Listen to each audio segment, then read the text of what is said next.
there's a tendency to want to make the problem go away emotionally and mentally. And when you bury things, it's easier mentally to not worry about them. More calls to stop burying nuclear waste at the beach at San Onofre, and the people who question promises to move it all. When people meet me for the first time, they go, "Oh, I wasn't expecting that," or "I wouldn't have guessed that," or "Are you sure?" kind of questions. Identifying racial bias one question at a time, and the lessons learned from all the data collected. And bottoms up, why San Diego beer makers are feeling the pinch from President Trump's tariffs. KPBS Evening Edition starts right now.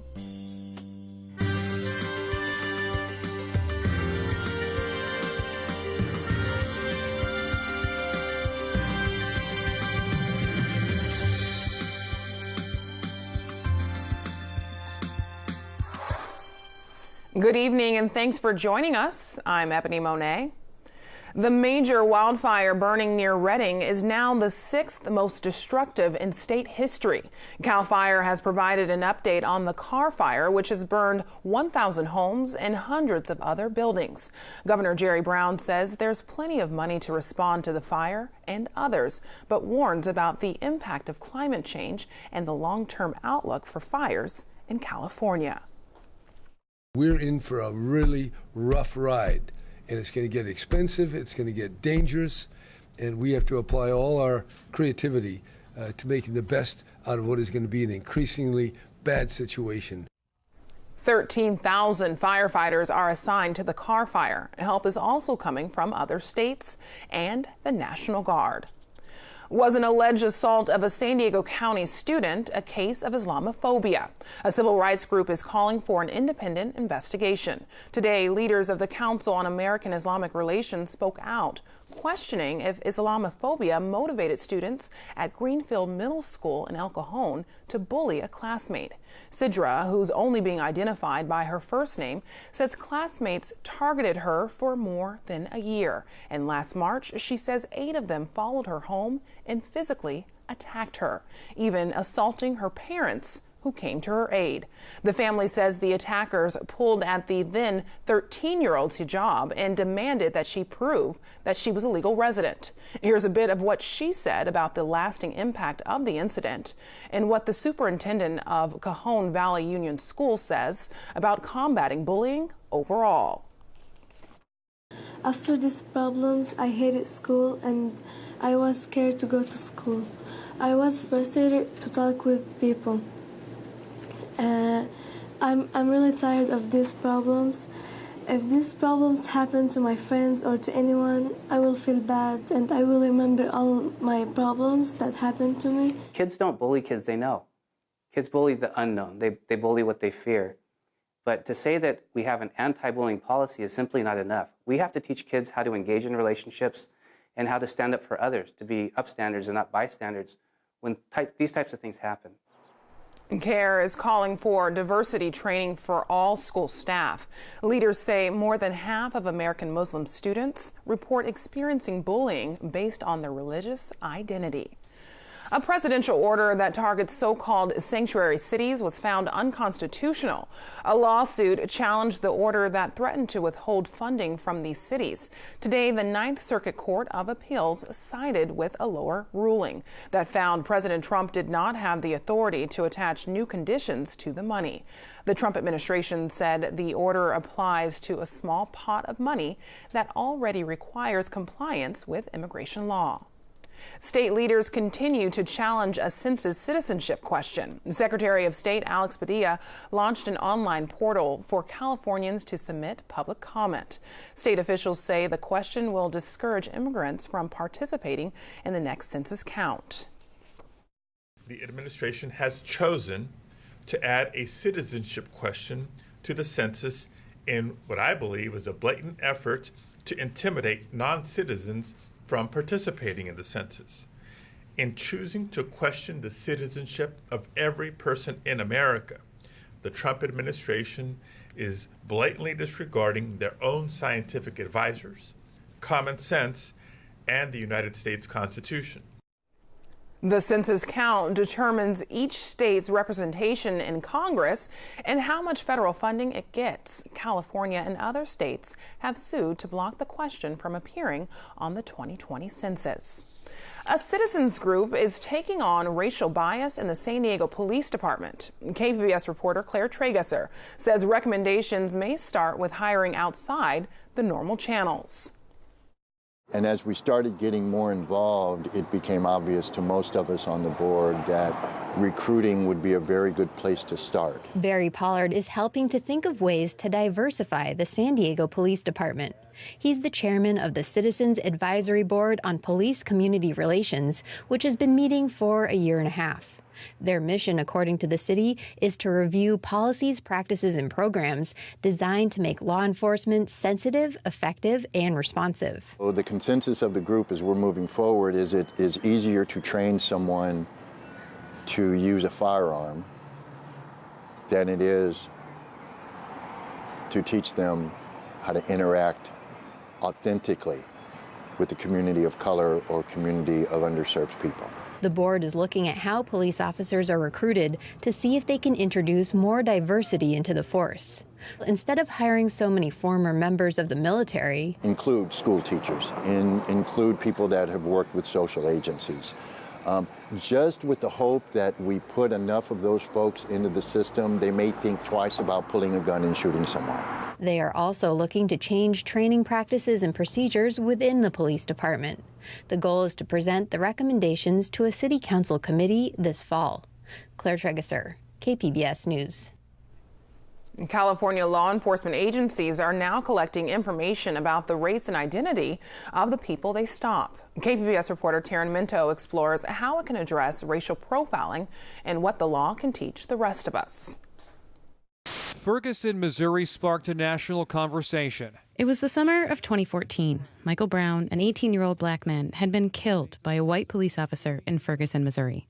Community members protested in the streets. Protesters have been organized to lay down. Months later, it was a 12-year-old African-American boy, Tamir Rice, in Cleveland.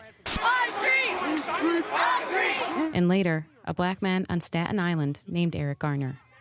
Meanwhile, here in San Diego, Assemblywoman Shirley Weber was with her son watching this all unfold on TV. He says, Mom, you know what, we are in the streets and just raising issues, but the reality is you and Speaker Atkins have the juice. That's what exactly he said. You have the juice. He said, and you could do something about it. She did. It is time now that we as legislators match that energy. The law she sponsored mandates California officers track what they think is the race, ethnicity, and other information about the people they stop.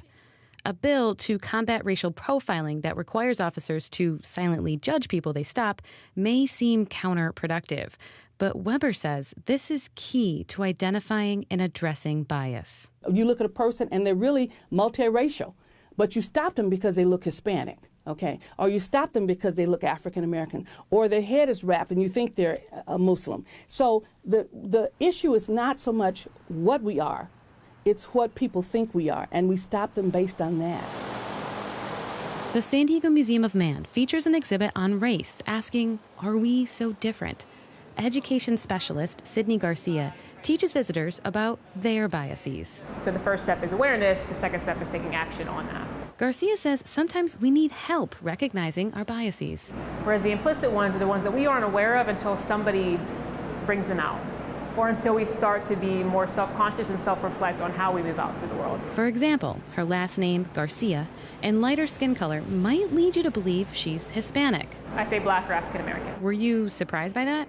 Garcia says she hears that often. And when people meet me for the first time, they go, oh, I wasn't expecting that, or I wouldn't have guessed that, or are you sure, kind of questions. She says that surprise is bias, and you may not even realize it. But their face changes, or they go like that, and some of our kids do that too, and that's a bias that you're not aware of. You don't really control your face, but that's your internalized vision of what you expected somebody black or African American to look like, and it not matching what you thought.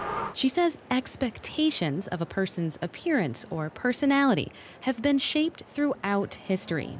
She points to an old IQ test that gave soldiers 2 minutes to look at modified pictures, like a bowler with no bowling ball or a house with no chimney, and asked them to draw what was missing.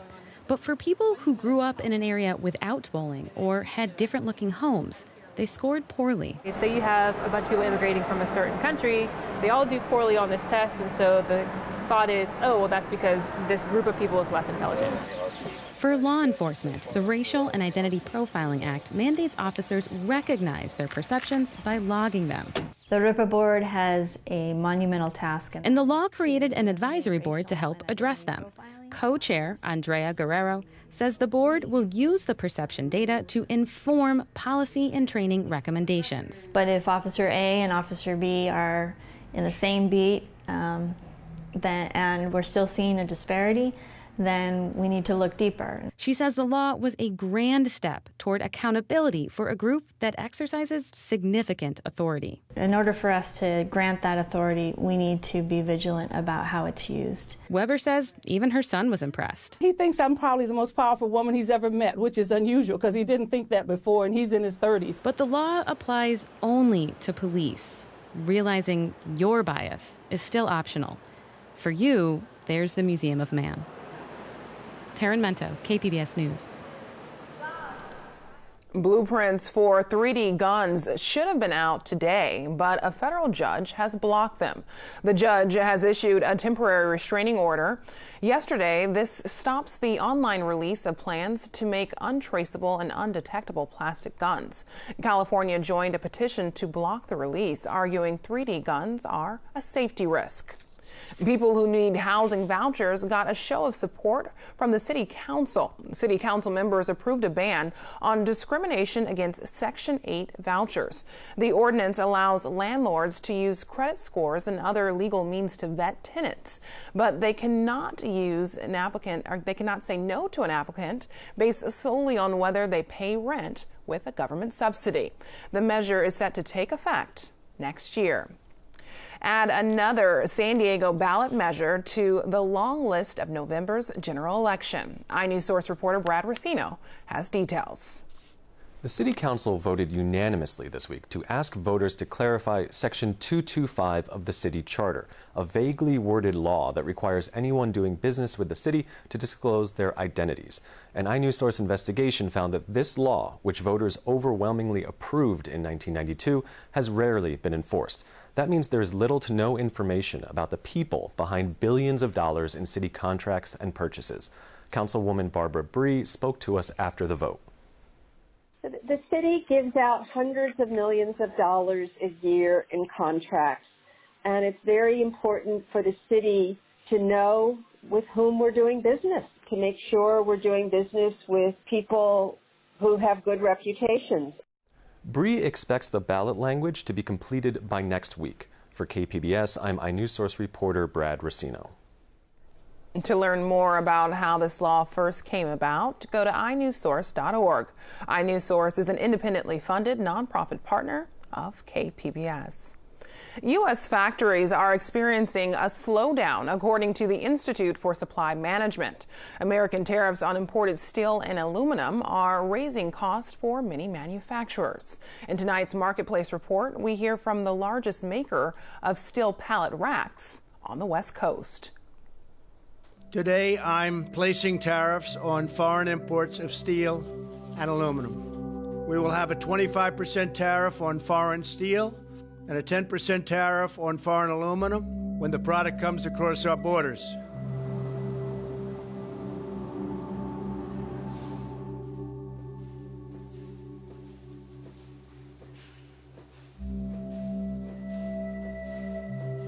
Any business likes stability, right? You like to have some kind of forward look as to what your supply is going to be and some idea of what it's going to cost.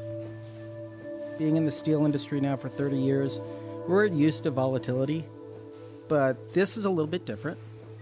This is not just a pricing volatility, but a pinch on the supply, especially on the West Coast. It's already very difficult, but if our raw material cost goes up 30%, but we're still having to compete with foreign people importing the same product, when you ask the worst case scenario, that's the worst case scenario. Our employees mean a lot to us, so we're resilient as long as we have supply.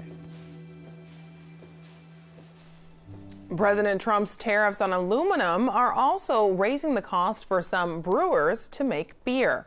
KPBS reporter Matt Hoffman tells us the price for beer cans are up, and that's impacting local microbrews. To defend our national security, we were placing a 10% tariff on foreign aluminum. U.S. tariffs on imported aluminum are trickling down to small businesses. Here it is. This is May 14th. Recently, Mike Hess Brewing's can supplier let them know that prices were going up. Crown is continuing to lobby that aluminum used for beverage cans is not relevant to national security and should not be subject to the aluminum tariff. The expense trickle down for Mike Hess Brewing translates to about $1.50 cents more per can. We'll run close to 3 million cans in the next 12 months. That's 125,000 cases, and that's about $44,000 of extra costs just for the packaging.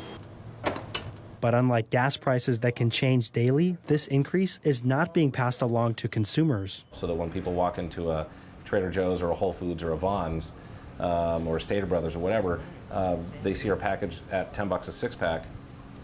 They only move in dollar increments typically, right? You don't ever see beer priced at $10.19, right? So it's very hard for breweries to adjust the price. So the cost to make beer is going up, just not for the people who buy it. Right. It just squeezes our margins, which in the craft industry is already very thin, and it makes it tough. Mike Hess expects to grow his brewery by nearly 20% this year. He says the recent aluminum increase is just the cost of doing business. And that's what you have to do, you know. I mean, it's potentially a short-term issue, and you know, if the policy drives the metrics and the economics in the right direction, then it's all going to work out. In the meantime, we just eat it 8% out of our net. Hess doesn't expect to raise prices because of aluminum costs. Recently, the brewing company's can supplier let them know that aluminum prices could actually start going back down thanks to lobbying efforts. Matt Hoffman, KPBS News. A former head of the Nuclear Regulatory Commission says Southern California Edison should stop burying nuclear waste next to the beach at San Onofre. KPBS North County reporter Allison St. John explains why this may be a crisis in the making. Southern California Edison has now moved about a third of the still highly radioactive spent nuclear fuel from cooling ponds at San Onofre into dry cask storage on site. A nuclear fuels engineer introduces a video of the operation. Safety of workers and members of the general public is our #1 priority when handling fuel. Each canister of fuel rods is moved with meticulous care a few hundred feet and lowered into vertical casks set in concrete. Only there are heavy concrete lids visible right next to the seawall. At a community engagement meeting arranged by Edison, Chief Nuclear Officer Tom Palmisano says the plan is to move the nuclear waste elsewhere once it has cooled to safe interim storage, possibly in Texas or New Mexico. Our commitment is to support any reasonable and safe way to move fuel out of San Onofre, whether it's a permanent repository, one of these two projects, or something not yet on the horizon. But Greg Yasko, who headed the Nuclear Regulatory Commission in 2012 when San Onofre shut down because of a radioactive leak, says don't count on it. Because quite frankly, once they get loaded, I don't see them ever taking those canisters out of there. Realistically, they're not going to move them out.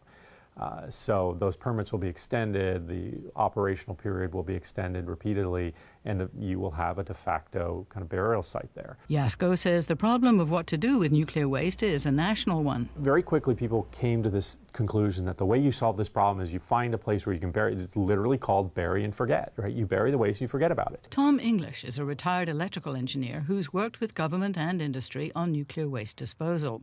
He says moving spent fuel rods out of cooling ponds and into dry cask storage is a good idea, but not if the bottom of those casks are just feet above mean high tide levels. If you're involved with high-level nuclear waste disposal, the first thing that you think of is keep it away from water, because the water allows the radionuclides to spread through the environment and causing all sorts of havoc, wrecking ecosystems, cancer, etc. The company that designed the storage system, Holtec, made sure the bottom of the casks are just above the mean high tide level. On its website, Holtec says, quote, "Our goal is to maintain the canisters in such a pristine state that they can be readily hauled off to New Mexico as soon as the federal government is able to so order." But the federal government has failed for decades to fulfill its promise of finding a permanent nuclear waste storage site, and promises of interim sites are just that, promises with no guarantees.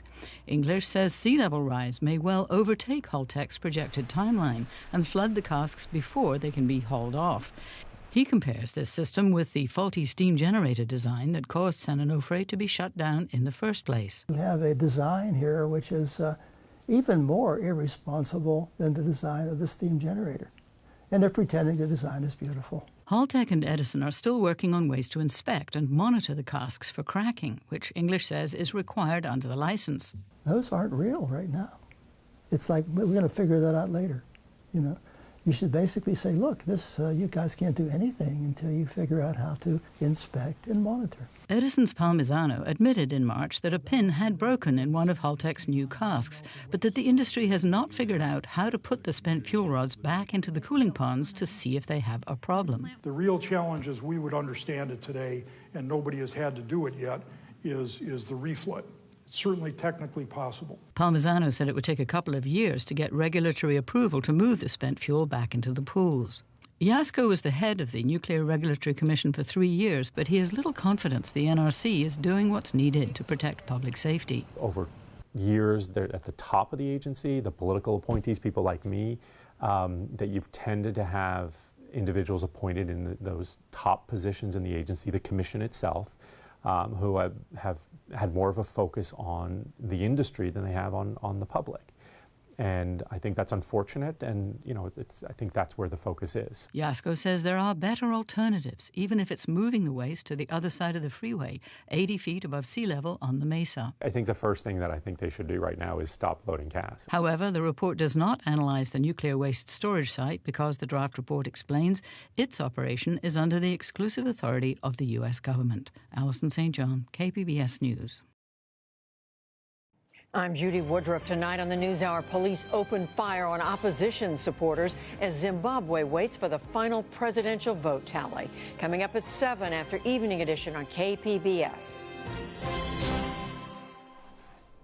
Hot, muggy weather is sticking around in San Diego. Julia Wyden has more in tonight's forecast.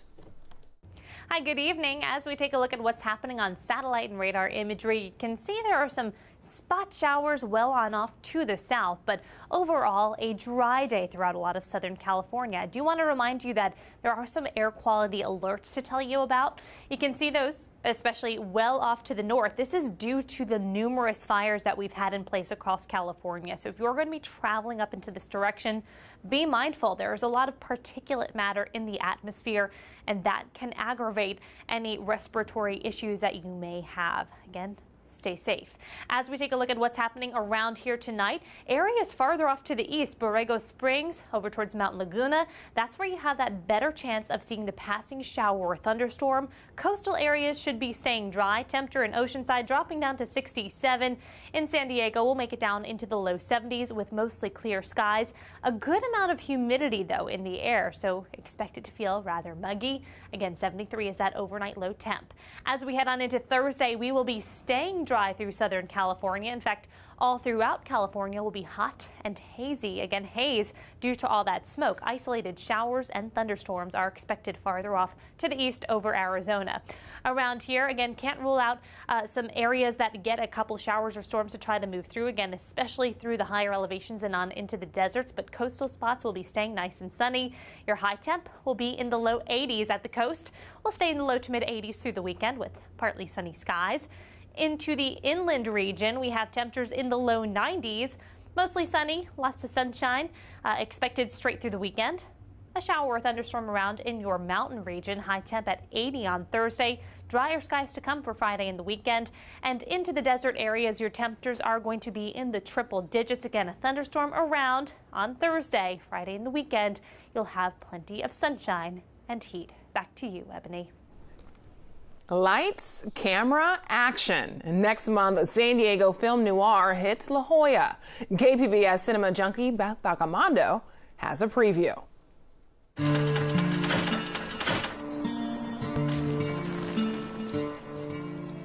San Diego Noir is the first locally curated showcase of film noir with a connection to America's finest city.